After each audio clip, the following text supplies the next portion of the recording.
અનંત જીવાત્માને કલ્યાણને અર્થે ભગવાન આ ધરા ઉપર રામચંદ્રાદિ મનુષ્યાદિ અવતાર ધારણ કરે અથવા મત્સ્ય કચ્છ વરા નરસિંહ આદિ અવતાર ધારણ કરે.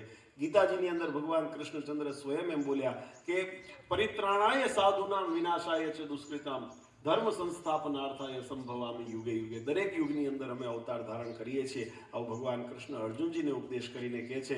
એની પાછળનો હેતુ એટલો જ છે કે પોતાના ભક્તોનું રક્ષણ કરવાને માટે. કોના થકી રક્ષણ?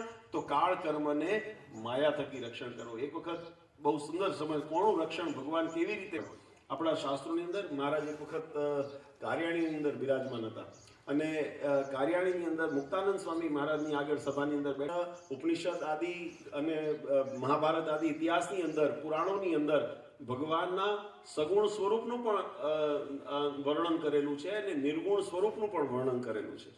તો પહેલો મુક્તાનંદ સ્વામીએ પ્રશ્ન પૂછ્યો કે સગુણ સ્વરૂપ કેવું ગણવું ભગવાનનું અને નિર્ગુણ સ્વરૂપ કેવું ગણવું, કેને સમજવું? સગુણપણે જે ભગવાનને સમજે છે એની શી સિદ્ધિ થાય છે અને નિર્ગુણપણે ભગવાનને સમજે છે એની શી સિદ્ધિ થાય છે.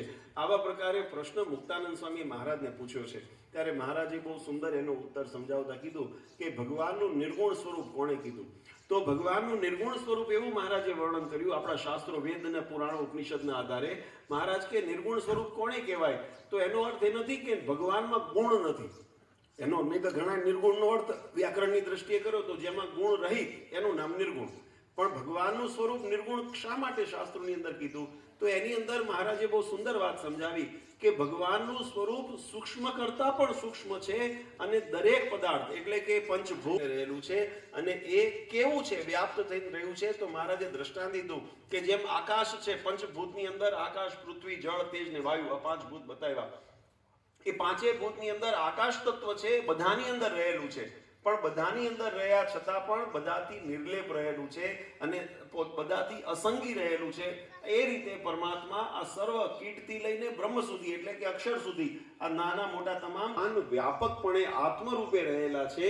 પણ આત્મરૂપે રહ્યા છતાં પણ એનાથી લેપાતા નથી. એટલે એના દોષ એ પ્રકૃતિના દોષ કે ઇન્દ્રિયોના દોષ એ ભગવાનને લેપતા નથી. વાત સમજાય છે?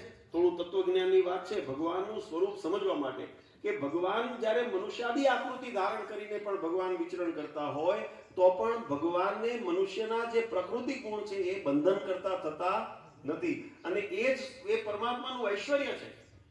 એટલે ભગવાન સૂક્ષ્મ કરતા પણ સૂક્ષ્મ છે અને સર્વ. એટલે હું તમને દ્રષ્ટાંત આપું કે ભગવાન મત્સ્ય રૂપે થયા તો રૂપે રંગે કેવા હતા? માછલી જેવા.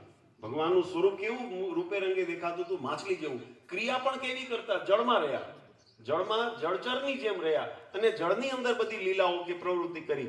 તો એવી રીતે પ્રકૃતિને આધીન પરમાત્મા પોતે થઈને રહ્યા પણ છતાંય એમાં લેપાણા નહીં, એની અંદર બંધનમાં ન રહ્યા. પોતાનું ઐશ્વર્ય જ્યાં દેખાડવાનો સમય આવ્યો ત્યારે ભગવાને પોતાના ઐશ્વર્યથી સૂક્ષ્મથી પણ સૂક્ષ્મ અને અણુ કરતા પણ સૂક્ષ્મ એવું પરમાત્માનું સ્વરૂપ પણ સર્વની અંદર ભગવાન આત્મ રૂપે વ્યાપે છે. આત્મા ન હોય તો શરીર નિર્જીવ થઈ જાય. એમ પરમાત્માનું જો ઐશ્વર્ય પ્રતાપ શક્તિ ન હોય તો આ સમગ્ર સૃષ્ટિ છે ને શૂન્ય થઈ જાય. આ સમગ્ર સૃષ્ટિ એની અંદર કોઈ વસ્તુ એની અસ્તિત્વમાં નથી. એટલે પરમાત્મા વ્યાપક છે, એ દરેકની અંદર છે. પણ ભગવાન અંદર દરેકમાં રહ્યા છે કે દરેક તત્વની અંદર ઐશ્વર્યથી વ્યાપકપણે રહ્યા છતાં પણ ભગવાન એનાથી ભગવાનને અડતા નથી. ખ્યાલ આવે છે? એના દોષ આપણને એમ લાગે કે કોઈ હિંસક પ્રાણીની અંદર ભગવાને નરસિંહ, ભગવાન એના દોષથી લેપાણા નહીં. પોતાનું જે સત્તા સ્વરૂપ આત્મ સ્વરૂપ જે છે એને ભગવાન નિર્લેપ રાખ્યું, અસંગી રાખ્યું અને પોતાના સ્વભાવની અંદર રહ્યા. એટલે પોતાના ઐશ્વર્ય ગુણ જે પોતાની સામર્થ્ય છે એ સામર્થ્યના સ્વભાવે યુક્ત રહ્યા. ભગવાન મનુષ્ય આદિ આકૃતિને ધારણ કરે. રામ, કૃષ્ણ, ભગવાન ઘનશ્યામ એ રૂપે પરમાત્મા ધરા ઉપર પધાર્યા. જગતને દેખાડવા માટે ભગવાને મનુષ્ય લીલા કરીને મનુષ્ય ચેષ્ટાઓ પણ કરી. ભગવાનને પણ થયા અને ભગવાન રાજી પણ થયા. આવા અનેક પ્રસંગો આપણે કથાઓની અંદર શ્રવણ કરીએ છીએ કે ભગવાન મનુષ્ય રૂપે જ્યારે ચરિત્ર કરતા હોય ત્યારે ભગવાનના ચેષ્ટાઓ મનુષ્ય જેવી જ હોય. પણ એ મનુષ્ય જેવી ભગવાન જ્યારે પોતાના ઐશ્વર્યને દેખાડવા માટે, મહારાજે એક દ્રષ્ટાંત દીધું વચનામૃતની અંદર. મહારાજ કે જ્યારે મહાભારતનું રણ થયું અને મહાભારતના રણની અંદર પાંડવ સેના અને કુરુ સેના આમ સામ સામે આવીને ઊભી રહી.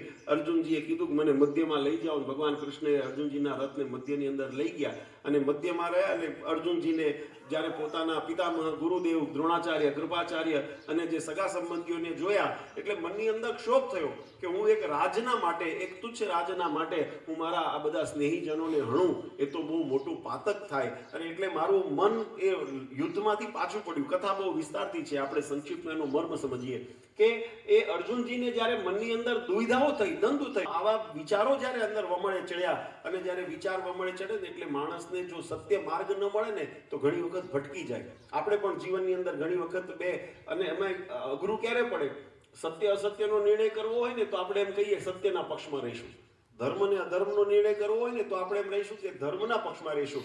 પણ ધર્મ પણ બે પ્રકારે જ્યારે રજૂ આપણી સન્મુખ થયા હોય ત્યારે આપણને વધારે મનમાં વિચાર આવે કે આ વાત સમજાવી છે કે જીવાત્માને આવું દ્વંદ કાયમ જીવનની અંદર રહે છે.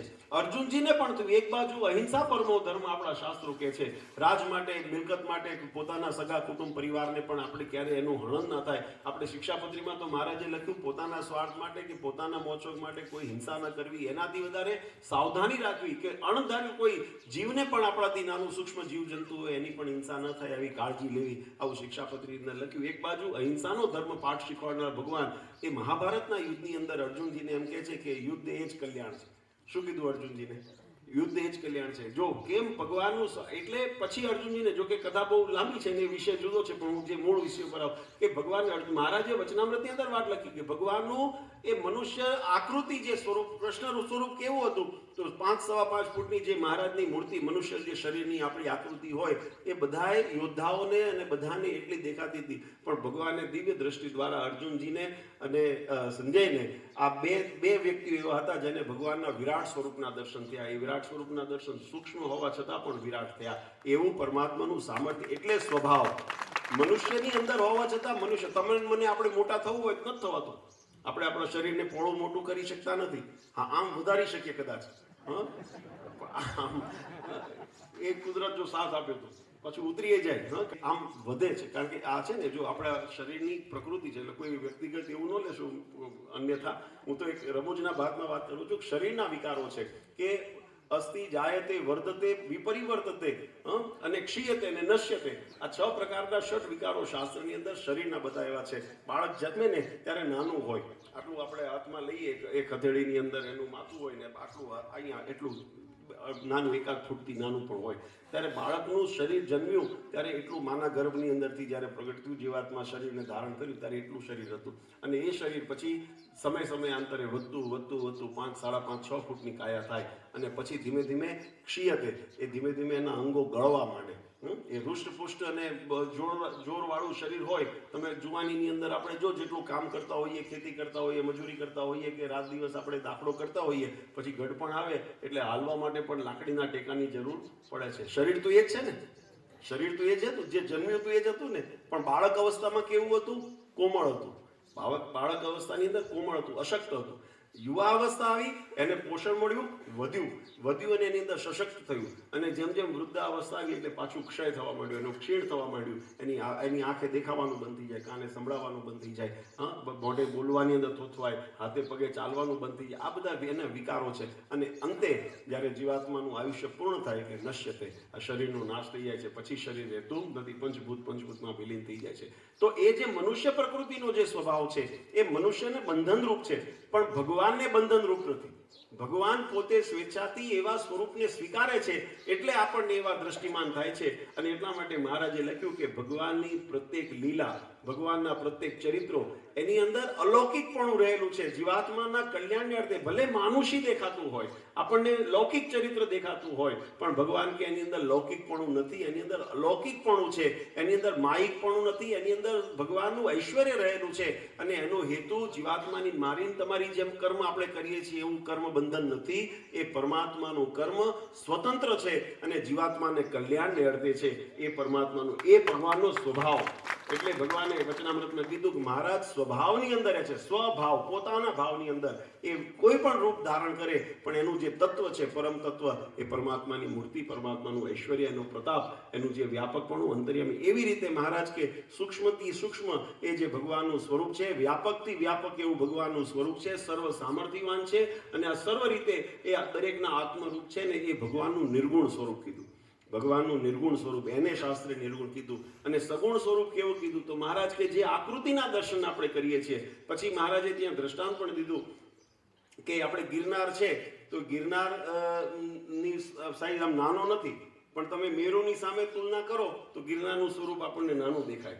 લોકાલોક પર્વતની આગળ તમે જો દ્રષ્ટિ કરો એને મૂકો તો મેરુ નાનો દેખાય. તો એમ દરેકનું મોટા આકૃતિની આગળ નાની આકૃતિ નાની દેખાતી હોય, પણ એ નાની નથી, છે ઘણી વિશાળ. એમ મહારાજે કીધું કે આ જે સમગ્ર બ્રહ્માંડ છે ને ભગવાનનું શરીર છે.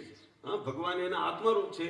તો એ આત્માનું એ શરીરનું સ્વરૂપ કેવું છે, એ બ્રહ્માંડનું સ્વરૂપ કેવું છે? તો મહારાજ કે જેમ નાનો ભાસે એમ આ બ્રહ્માંડ છે ને ભગવાનની મોટપ એટલી છે કે મોટપની આગળ આ સમગ્ર બ્રહ્માંડોને તમે મૂકો ને તો અણુસમા બ્રાહ્મણ છે. એટલે આપણે સ્તુતિની અંદર કહીએ છીએ, જેના રોમ સુચિત્રમાં અણુસમા બ્રહ્માંડ કોટી ફરે, માયા કાળ રવિ શશી સુરગણ આજ્ઞાના લોપે ક્ષણ, એવા અક્ષર ધામના અધિપતિ શ્રી સ્વામિનારાયણ. મૂળ પરમાત્માનું જે સ્વરૂપ છે એ સ્વરૂપ કેવું છે? તો મહારાજ કે આ બધાથી મોટું વ્યાપક છે, અણુ સૂક્ષ્મ પણ છે અને વ્યાપક આત્મા રૂપે પણ છે. પણ જો રૂપ એનું પરમાત્માનું કરીએ તો સગુણ જે સ્વરૂપ બતાવ્યું એ સ્વરૂપ મૂર્તિ રૂપે પરમાત્માનું દેખાય. અને જ્યાં જેવી રીતે ભગવાન દર્શન દેવા ઈચ્છે એવા સ્વરૂપને ભગવાન ધારણ કરીને દર્શન દેતા હોય છે. એટલે મનની અંદર પછી મહારાજને મુક્તાનંદ સ્વામી કે તરત એવો પ્રશ્ન થાય કે આ તો સગુણ પણ રૂપ બતાવ્યું, નિર્ગુણ પણ બતાવ્યું. તો આ તો બે પ્રકારના રૂપ છે, એક સૂક્ષ્મથી સૂક્ષ્મ પણ બતાવ્યું અને એક વિરાટથી વિરાટ પણ બતાવ્યું.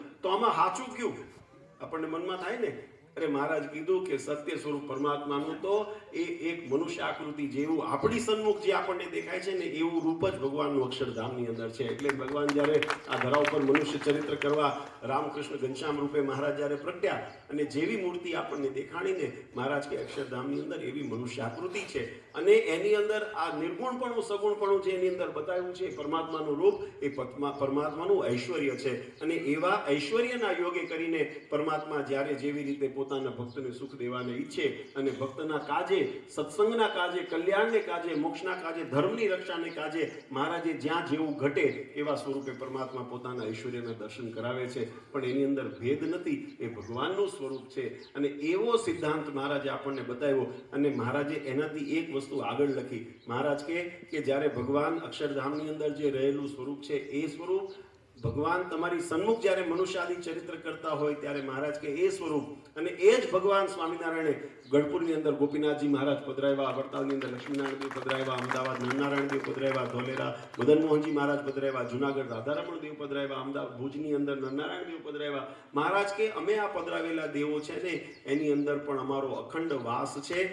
અને એવો ભાવ જેવું અક્ષરધામના મુક્તોને સુખ મળે એવી જે ભગવાનનું, કારણ કે મેં કીધું ને આપણને ઘણાને એમ થાય ભગવાનને ચિત્રની અંદર આપણે એ પરમાત્માનું આવાહન કરીએ ને તો મંત્રની શક્તિ દ્વારા એ પરમાત્મા તત્વ એમાં સંચિત થાય છે. એ જ રીતે ભગવાન જ્યારે મનુષ્યાદિ સ્વરૂપની અંદર વિચરણ કરતા હોય ને જે ભક્તોને ભાવ પૂર્ણ કરતા હોય મહારાજ કે એવા જ ભાવને આજે આપણે બધા ભાગ્યશાળી છે કે એવું ગોપીનાથજી મહારાજ ધીંગો ધણી આપણને મળ્યા છે.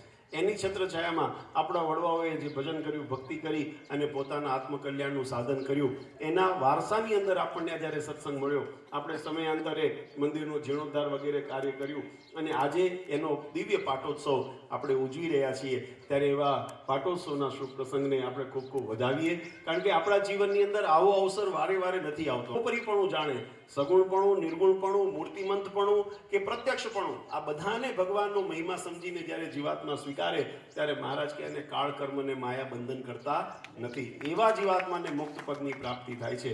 એવો સુંદર સિદ્ધાંત આપણને શાસ્ત્રોની અંદર બતાવ્યો છે. આજનો દિવસ આપણા ભંડારીયા માટે બહુ આનંદનો દિવસ છે. અને આમ તો મને આનંદ વિશેષ એ વાતનો છે કે ભલે ઘણા બધા યુવાનો અને હરિભક્તો અહીંથી સુરત આદિ શહેરોની અંદર જઈને વસ્યા છે, પણ આ વર્ષે આવો જ્યારે તહેવાર હોય, આવો પ્રસંગ હોય ત્યારે બધાએ પોતાના માતૃવતનની અંદર આવીને આ ઉત્સવને આપણે ઉજવીએ છીએ. એ આપણા માટે બહુ આનંદની વાત છે. એ પરંપરા વારસો જાળવજો, યુવાનોને ખાસ ભલામણ. હા, આપણા વડીલોએ જે, કારણ કે ભલે આપણે ગમે ત્યાં જઈને ફલીએ ફૂલીએ ખૂબ વિકાસ કરીએ, પણ એનું જો મૂળ હોય ને તો આપણા એના વડીલોએ અહીંયા ભગવાનનું ભજન કર્યું છે ને એના પ્રતાપે આપણને ત્યાં આગળ એ સુખ મળે છે. એટલે અહીંયા આપણા દેવોને આ રીતે યજન કરીને અમને બહુ આનંદ થયો. અન્નકોટના યજમાન, આપણે ભગવાનના શણગારના યજમાન, પાટોત્સવના યજમાન, મહાપૂજાના યજમાન બધાએ ભેગા થઈ અને નાના મોટા તમામ ભક્તોએ યત્કિંચિત પોતાની સદલક્ષ્મીનો સદવ્યય કરી અને ભગવાનને રાજી કરવા નાની મોટી જેને જેને સેવા કરી થવાની છે એ થાય. ગોપીનાથજી મહારાજ, હરિકૃષ્ણ મહારાજ બધાને ખૂબ સુખ્યા કરે એવી એમના ચરણારવિંદમાં પ્રાર્થના કરીએ છીએ. આજનો દિવસ આપણા માટે કાયમ સ્મૃતિ રહે અને એટલે ભગવાનનું વિશેષ તમે બધા જાણો છો, આ વર્ષ આપણા માટે બહુ આનંદનું વર્ષ છે. કારણ કે વડતાલ લક્ષ્મીનારાયણ દેવનું દ્વિશતાબ્દી મહોત્સવ વર્ષ ચાલે છે. આપણા હનુમાનજી મહારાજ કુળદેવ એવા હનુમાનજી મહારાજના 175 વર્ષ શતામૃત મહોત્સવ ચાલે છે અને પરમ પૂજ્ય આચાર્ય શ્રી અજેન્દ્ર પ્રસાદજી મહારાજશ્રીના 75 વર્ષ એટલે અમૃત મહોત્સવ વર્ષ ચાલે છે. અને એવા મહોત્સવના ત્રિવેણી સંગમની અંદર આપણે ભક્તિ પર્વ તરીકે આ વર્ષ આપણે ઉજવી રહ્યા છીએ. ઘણા બધા ભક્તોને ખ્યાલ છે અને બધાએ ઘણા નિયમ લીધા છે. ન લીધા હોય તો લેજો વિશેષ નિયમ કે આવતી આપણે જન્માષ્ટમી આવશે ને 3 દિવસનો મહારાષ્ટ્રના પ્રાગટ્ય ઉત્સવ નિમિત્તે જ્યારે ઉત્સવ કરીએ ત્યાં સુધીના સમયની અંદર નિયમિત રૂપે અઠવાડિયે 1 દિવસ 2 દિવસ તમને જેવું અનુકૂળ આવે વિશેષ ભગવાનના સાનિધ્યની અંદર બેસીને ભગવાનના માળાનું, ભગવાનના નામસ્મરણ ધૂન કરીએ, ભગવાનનું એકાદ કીર્તન બોલીએ અથવા હનુમાન ચાલીસાના પાઠ કરીએ, જન્મંગળના પાઠ કરીએ, જેવી તમારી શ્રદ્ધા હોય. પણ કંઈક વિશેષ નિયમ લેજો કે આ વર્ષ આપણને કાયમ યાદ રહે કે અમે આ શતામૃત મહોત્સવ, દ્વિશતાબ્દી મહોત્સવ અને અમૃત મહોત્સવ વર્ષના ત્રિવેણી સંગમની અંદર અમે આ વિશેષ ભજન કર્યું હતું અને ભગવાન રાજી થાય. ભગવાન રાજી થાય ને મહારાજે વચનામૃતમાં લખ્યું, રંગ હોય રાજા થાય. રાજા રંગ કહે છે બધી રીતે, વિચારોથી, કર્મથી. રાજા થવું એટલે એવું નથી તમને ગાદી મળી જશે. પણ રાજા થવું એટલે કે તમારું એવી સ્થિતિ થાય, એવી સમજણ થાય કે તમને ક્યાંય હોશિયાળુપણું ન રહે, એ જ મોટી રાજાપણું છે. કોઈની ગુલામી ન કરવી પડે, અંતરશત્રુની ગુલામી ન કરવી પડે, સંસારની અંદર ગુલામી ન કરવી પડે અને પોતાના આત્માના જ્યારે પોતે સ્વતંત્ર માલિક થઈએ ને ત્યારે એને રાજા કીધા. તો એવી રીતે આપણું આ શરીર છે ને, વચનામૃતમાં મહારાજે બતાવ્યું આ ક્ષેત્ર છે અને ક્ષેત્રજ્ઞ આપણો આત્મા છે. આ શરીર છે ને આપણું સામ્રાજ્ય છે અને આત્મા એનો રાજા છે. તો એ રાજા ભાવ પણ આપણે નથી વર્તી શકતા. કેમ? કારણ કે આપણે ઇન્દ્રિયોના ગુલામ છીએ. અત્યારે કેવું છે, વ્યસનના ગુલામ છીએ. રાજા થાય એટલે આત્મસ્થિતિની અંદર થાય અને આત્મસ્થિતિમાં થાય ને ત્યારે ભગવાનની સ્થિતિને પમાય, ત્યારે ભગવાનની પ્રાપ્તિ થાય. એટલે આવી પ્રાપ્તિ કરાવવા આ સત્સંગ આપણા માટે ખૂબ સારો. મહારાજ આવું સ્થાપિત ગયા, ષડંગી સંપ્રદાયની મહારાજે સ્થાપના કરી અને એમાં મંદિરો, દેવો, શાસ્ત્રો, આચાર્ય મહારાજ શ્રી, સંતો અને હરિભક્તો આ 6 અંગ મહારાજે બનાવ્યા. કીધું કે આની અંદર જે રહેશે ને એને અમે આલોક અને પરલોકની અંદર અમે શીખવાડીએ. એટલે આપણા માટે એ કાયમ જળવાઈ રહે એવી ગોપીનાથજી મહારાજ, હરિકૃષ્ણ મહારાજના ચરણારવિંદમાં પ્રાર્થના કરીએ છીએ. વર્ષો વર્ષ આપણે આંગણે આવા ઉત્સવ થતા રહે. દર વખતે કદાચ અમે શરીરથી ન આવી શકીએ પણ પ્રસંગ ભગવાન અહીંયા બેઠા છે. એટલે ભગવાનનું યજન તો દર વર્ષે આપણે નિયમિત કરજો અને બનશે તો પ્રયત્ન અનુકૂળ. આ વખતે પણ બધા હિંમતભાઈનો લગભગ નહીં તો 15 વખત ફોન આવ્યો હશે કે બાપુજી માતુશ્રીને લેતા આવજો, બાળલાજીને લેતા આવજો, લાલી રાજાને લેતા આવજો બધાને. પણ અનિવાર્ય સંજોગ છે, તમે બધા કદાચ ખ્યાલ હશે, માતુશ્રીને થોડું ફ્રેક્ચર થયું છે એટલે અમને ડૉક્ટરે મુસાફરીની ના પાડી છે અને ભાણીબાને બધાને પછી પરીક્ષાઓ ચાલે છે એટલે લાલી રાજાને બધાને લાવવાનું અત્યારે શક્ય નથી બન્યું. મેં કીધું અત્યારે તો બધાનું વતી, બધાનો પ્રેમ, આશીર્વાદ માતુશ્રીના, મહારાષ્ટ્રના બધાના લઈને હું આવું છું. પણ એવા કોઈ પ્રસંગ કરશું કે આખું ધર્મકુળ પાછું ભંડારીયાને આંગણે આવે અને આપણે અહીંયા આગળ પાછા કંઈક એવું ભગવાન નિમિત્ત આપણને આપે એવી આપણે ભગવાનને પ્રાર્થના કરીએ. તો આજના દિવસે વડતાલવાસી લક્ષ્મીનારાયણ દેવ, હરિકૃષ્ણ મહારાજ, ગઢપુરપતિ ગોપીનાથજી મહારાજ, પરમ પૂજ્ય સનાતન ધર્મ ધુરંધર આચાર્ય શ્રી અજેન્દ્ર પ્રસાદજી મહારાજ શ્રી, અશોક ગાદીવાળા પૂજ્ય માતુશ્રી અને અમારા સમસ્ત ધર્મકુળ પરિવાર વતી આપ સમસ્ત યજમાનો સહિત તમામ ભક્તોને અમે અંતરના ખૂબ ખૂબ આશીર્વાદ પાઠવીએ છીએ. ભગવાનનું ખૂબ બળ રાખજો, ભગવાનની નિષ્ઠા રાખજો અને ભગવાનનું ખૂબ ભજન કરજો. ગોપીનાથજી મહારાજ તમારા સર્વનું મંગળ વિસ્તારે એવી એમના ચરણારવિંદમાં પ્રાર્થના કરી શુભકામના આપી મારી વાણીને વિરામ આપું છું. સહેજ હા, જો બહુ સુંદર. શનિવારે આપણે અહીંયા આગળ ભક્તિ પર્વ અંતર્ગત સભા થાય છે એટલે જે ભક્તો લાભ લેતા હોય એમને અભિનંદન અને જે ન લેતા હોય નિયમિત લેજો બધા. જીવનમાં એક એવો અવસર મળે છે આપણને કે જ્યારે આપણે કંઈક વિશેષ ભગવાનને અર્થે કરી શકીએ છીએ. તો બધા ભક્તોને ખાસ એવો નિયમ રાખજો કે શનિવારની સભા અહીંથી વિગત તમને મળશે તો ભક્તિ પર્વની અંદર વિશેષ બેસી અને ભગવાનનું ભજન કરજો તો ભગવાન તમને બધાને ખૂબ સુખ્યા કરે, તમારા સર્વ સંકલ્પ મનોરથ ભગવાન પૂર્ણ કરે એવી મહારાજના ચરણારવિંદમાં પ્રાર્થના કરી વિરમું. સહેજાન સ્વયં બાપજી, તો અત્યારે આ પટોત્સવ છે એ લગ્ન ગાળો છે અને થોડું એવું ઓલું છે એટલે તો પાટણ હસાદનો પાટોત્સવ ચાલે કે ન હાલે? એમાં એવું છે ભક્તો કે આપણે ત્યાં પાટોત્સવ એટલે વાર્ષિક ઉત્સવ આપણે એને જેને કહીએ. 99% નોર્મલી એવું ગણાય કે પાટોત્સવ જે દિવસે પ્રતિષ્ઠા થઈ હોય એ, જેમ કે ગરડા છે, વડતાલ છે કે જુનાગઢ છે, એવા મોટા મંદિરો જ્યાં હોય ત્યાં એ તિથિ પ્રમાણે ઠાકોરજીનો અભિષેક, યજન ને બધું થાય. એમાં બહુ ફેરફાર કરાય નહીં કારણ કે એમાં દેશ વિદેશ બધેથી હરિભક્તો આવવાના હોય. આપણા ગામનું જ્યાં સુધી પ્રસંગ છે ત્યારે આપણા ગામનો પ્રસંગ આપણા ગામના હરિભક્તો પૂરતો હોય. આજુબાજુના કદાચ 2-5 ગામના પ્રતિનિધિઓ આવ્યા હોય, પણ લગભગ આપણા ગામમાં જ્યારે હરિમંદિરોના પાટોત્સવ આવતા હોય એમાં 2-5 દિવસ આગળ પાછળ પણ આપણે કરતા હોઈએ છીએ, અઠવાડિયું આગળ પાછળ કરતા હોઈએ છીએ. કોઈ ગામમાં પ્રસંગ બન્યો, કોઈ મરણ થયું, કોઈ બીજા કાર્ય થઈ ગયું અને કદાચ પાટોત્સવના દિવસે કોઈ એવું ન શક્ય બન્યું તો 2 દિવસ આગળ 2 દિવસ પાછળ કરતા હોય, એમાં કોઈ દોષ નથી, કારણ કે આપણે એ નિમિત્તે કરીએ. સત્સંગમાં લગ્ન ને મરણ તો રહેવાનું છે.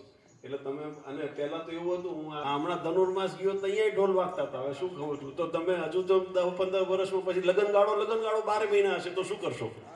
હા, તો શું કરશો? એટલે એવું વિકલ્પ ન રખાય કે ભાઈ તમે એના કારણે આપણે આગુ પાછું કરીએ. પણ જો ગાય અને જે નાના મોટા આપણાથી સેવામાં કંઈ દોષ રહી ગયા હોય એની માફી મંગાવીને ભગવાન રાજી થાય, એના માટેનું આ પ્રયોજન હોય છે. એટલે એ વર્ષે એક વખત ઉજવાય જરૂરી છે. પછી કદાચ અઠવાડિયું, 10 દિવસ, 15 દિવસ તમે આગળ પાછળ તારીખો નક્કી કરીને તમે એ નિમિત્તે ઉજવો તો એમાં દોષ નથી. એના બીજું કારણ પણ છે ઘણી જગ્યાએ, કારણ કે આમાં 4 પેઢીનો તો અમે સાક્ષી છીએ કે કોઈ એક જ તિથિએ, માનો કે ફાગણ મહિનાની 5મે છે તો ઘણા બધા મંદિરોની પ્રતિષ્ઠા થઈ હશે. નરેન્દ્ર પ્રસાદજી મહારાજે કેટલી કરી હશે, મહારાજશ્રીએ કેટલી કરી હશે, અમારા હસ્તે કેટલી પ્રતિષ્ઠાઓ થઈ હશે. હવે બધી જગ્યાએ પાટોત્સવ એક જ દિવસ જ કેમ પહોંચી વળાય? એટલે એ શક્ય નથી ને. આટલા હરિમંદિરો આપણા, જેમ હમણાં કીધું, 3 થી 4 હજાર આપણા હરિમંદિરો ગામડાઓની અંદર છે. તો બધી જગ્યાએ બધાના આગળ પાછળ 2 દિવસ આગળ પાછળ કરીને આપણે ઉત્સવ કરતા હોઈએ છીએ. અને આ પહેલેથી પરંપરા, અમદાવાદ ગાદી હોય, વડતાલ ગાદી હોય, તેની અંદર આ રીતે કરીએ છીએ. એટલે એની અંદર કોઈ દોષ નથી. તમારે આ પ્રમાણે પણ મેં કીધું એમ કે આપણે મહિમા ભગવાનનો જળવાય એને ધ્યાનમાં રાખીને કરવું. બધાની અનુકૂળતા જોવા જઈએ તો મેં કીધું આમાં તો હવે ચાતુર્માસ ને ધનુર્માસ નથી છોડતા, તો આપણે ક્યારે પછી કરશું? એવું થાય ને પછી. એટલે એ વસ્તુને પણ ધ્યાનમાં રાખવી પડે. અનિવાર્ય સંજોગ હોય તો પરિવર્તન થાય તો એમાં કોઈ વાંધો નથી. તમે સમજ્યા ને? હા, કોઈને મનમાં શંકા નથી ને આની?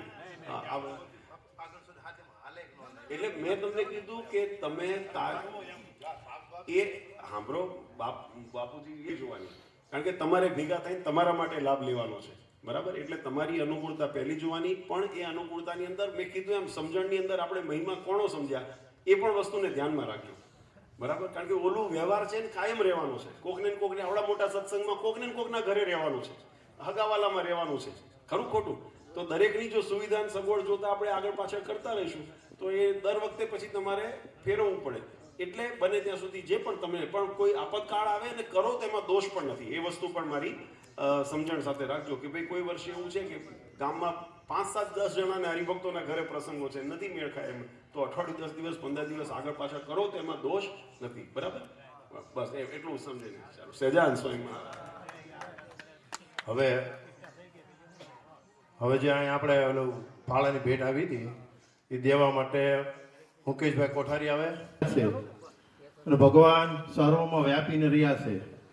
એ ભગવાને આપણને આ જીવની અંદર પણ ભગવાન રહ્યા છે, પણ કર્મ ફળના દાતા એ જીવ કર્મ કરે અને ભગવાન ઉતારામ છે. આવી ગયું ને? અશોકભાઈ ત્યાં કરી આવી ગયા, બરાબર? હાલો, આરતી કરો, આરતી કરો.